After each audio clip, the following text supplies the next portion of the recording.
Ukisoma kitabu kile cha Mathayo sura ya 13 mstari ule wa 24 na wa 25, mstari wa 24, Biblia inasema, akawatolea mfano mwingine akisema, ufalme wa mbinguni umefanana na mtu aliyepanda mbegu njema katika konde lake. Lakini watu walipolala, akaja adui yake akapanda magugu katikati ya ngano, akaenda zake. Baadaye majani ya ngano yalipomea na kuzaa, yakaonekana na magugu. Watumwa wa mwenye nyumba wakamwendea wakamwambia, Bwana, hukupanda mbegu njema katika konde lako? Limepata wapi basi magugu? Sasa nakukaribisha katika session yetu ya siku ya leo, na leo tuko siku ya 53 katika mwendelezo wa programu yetu. Na leo tunaenda kujifunza somo linasema pandikizi la siri. Pandikizi la siri. Katika maandiko tuliyosoma yana implicate kitu kinaitwa pandikizi la siri. Huyu mtu alienda kupanda mbegu njema, lakini adui akaja akapanda magugu wakati watu walipolala. Kwa nini alipanda magugu wakati watu walipolala? Ni kwa sababu alichokuwa na kipanda hakutaka watu waone akiwa na kipanda, ila alitaka kilete matokeo kwa wale watu, kilete matokeo kwenye lile shamba.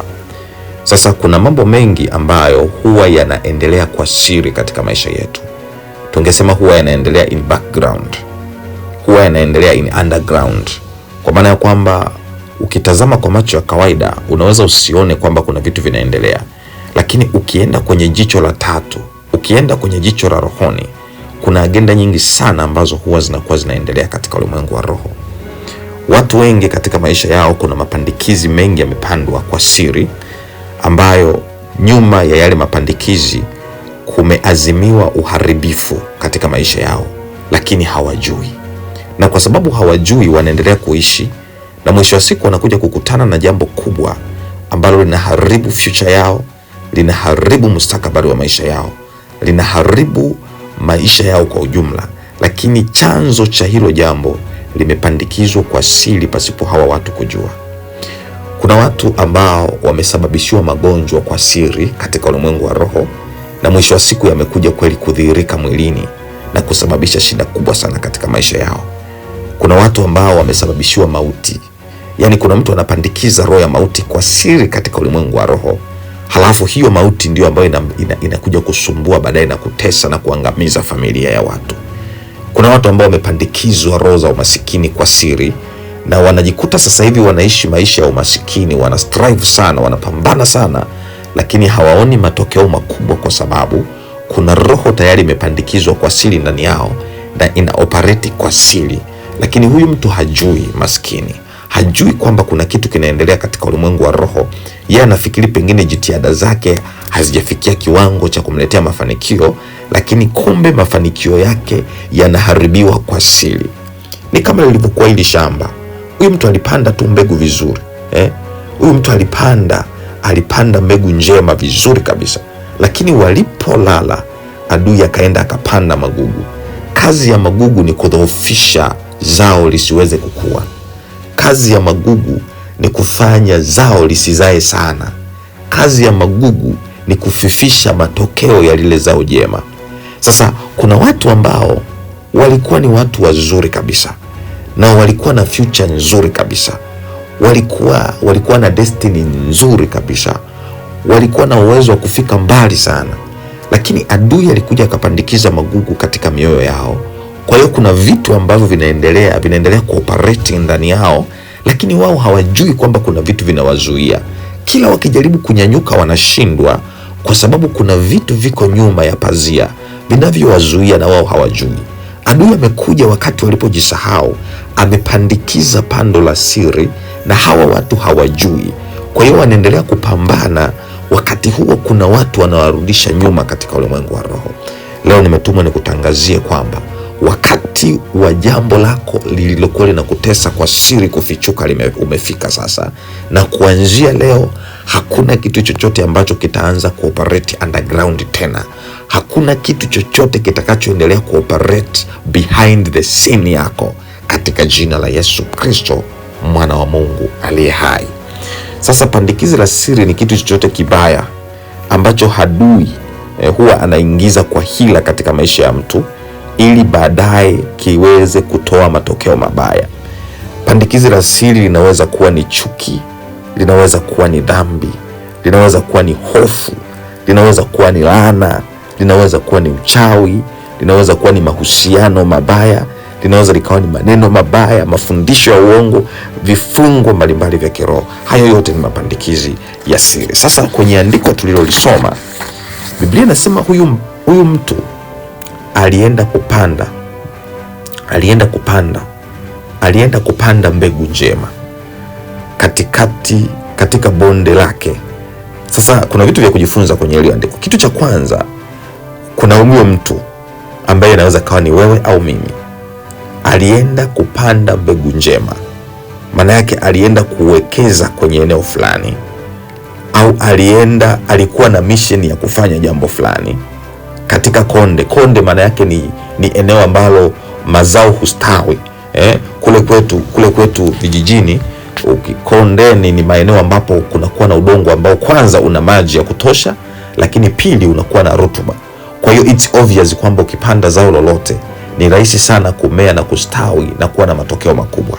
Sasa anapotolea mfano wa huyu mpanzi kwamba alienda kupanda mbegu njema, tafsiri yake ni kwamba anaposema katika konde, tafsiri yake ni kwamba alipanda katika eneo sahihi kabisa. Kama ni project, basi alianzisha katika eneo sahihi kabisa. Kama ni biashara, basi alianzisha katika eneo sahihi kabisa. Ndivyo ambavyo wewe unaweza ukawa umeanzisha biashara yako katika location ambayo ni kweli kabisa kwamba mzunguko wa wateja ni mkubwa. Unaweza kuwa umeanzisha project yako katika eneo ambalo ni kweli kabisa katika akili za kibinadamu na za kitaalamu inaonyesha kwamba ni rahisi sana kufanikiwa katika hilo eneo. Lakini guess what? Pamoja na kwamba huyu mpanzi alipanda katika eneo zuri lenye rutuba, kwa maana ya eneo la kondeni, lakini watu walipolala, zingatia neno walipolala. Unaweza ukabold ukaweka kwenye mabano, lakini watu walipolala, akaja adui yake akapanda magugu katikati ya ngano akaenda zake. Watu walipolala, ndivyo inavyotokea katika maisha yako.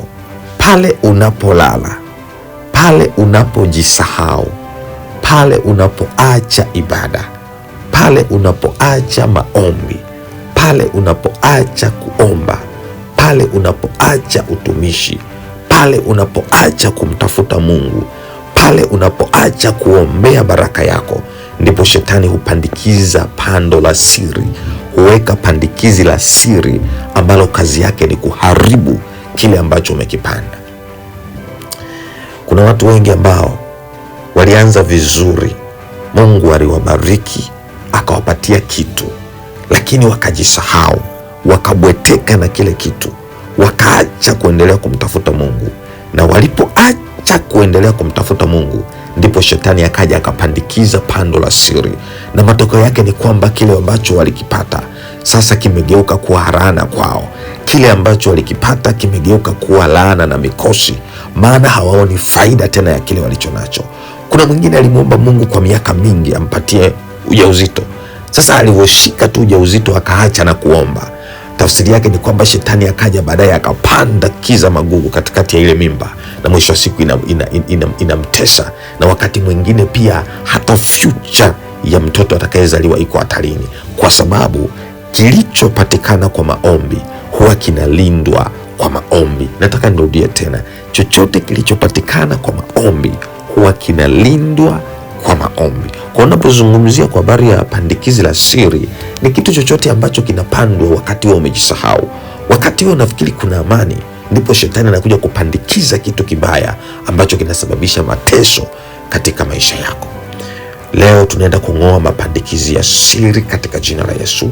Mapandikizi yote ya siri ambayo shetani ameyapanda katika maisha yako, ambayo shetani ameyapanda katika biashara zako, ambayo shetani amepandikiza katika afya yako, ambayo shetani amepandikiza katika huduma yako, ambayo shetani amepandikiza katika familia yako, ambayo shetani amepandikiza katika ndoa yako, ninayang'oa leo katika jina la Yesu. tunayang'oa sasa kwa damu ya Yesu.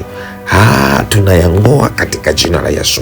Hayataweza tena kumea, hayataweza kuendelea kuzongazonga ngano, hayataweza kuendelea kukusumbua tena katika jina la Yesu. Ninakutangazia siku ya leo ya kwamba mapandikizi yoyote ya magonjwa, mapandikizi yoyote ya laana, mapandikizi yoyote ya kipepo, mapandikizi yoyote ya mateso and affliction that the devil is planted on your life, that the devil is planted within your life, I'm casting them out in the mighty name of Jesus, katika jina la Yesu. Mapandikizi yoyote ambayo shetani amepandikiza katika maisha yako, I'm casting them out now in the mighty name of Jesus, katika jina la Yesu.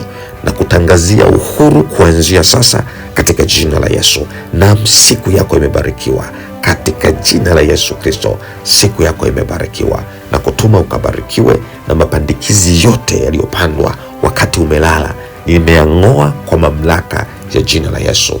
Amani iwe nawe kwa jina la Yesu.